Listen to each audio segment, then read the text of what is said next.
নমস্কার বন্ধুরা, আজকের আমার বিশেষ নিবেদন জামাই ষষ্ঠী স্পেশাল চিলি ফিশ। আমি ভেটকি মাছ দিয়ে করেছি, আপনারা চাইলে আরও বাসা মাছ দিয়েও করতে পারেন। এর জন্য আমি 350 গ্রাম বোনলেস ফিশ নিয়েছি। তাকে ভালো করে ধুয়ে লেবুর রস নুন মাখিয়ে কিছুক্ষণ রেখে দিলাম। 1 চামচ কর্নফ্লাওয়ার, 1 চামচ ময়দা ও কিছুটা সোয়া সস দিয়ে ভালো করে মেখে নিন। কড়াইতে তেল গরম করে একটা করে চিলি ফিশ দিয়ে তেলের মধ্যে ছাড়ুন। এপিট ওপিট করে লাল লাল করে ভেজে তুলুন।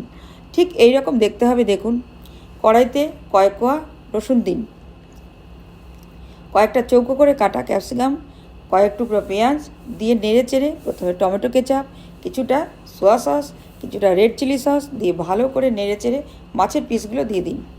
এবার মাছ ও মশলা মাখামাখি করুন। একটু জল দিন আর ফুটতে দিন। এবার নেড়ে চেড়ে 1 চামচ কর্নফ্লাওয়ারগুলো জল দিন আর বাকিটা নেড়ে চেড়ে নামিয়ে দিন। ঠিক এই রকম গ্রেভি হলে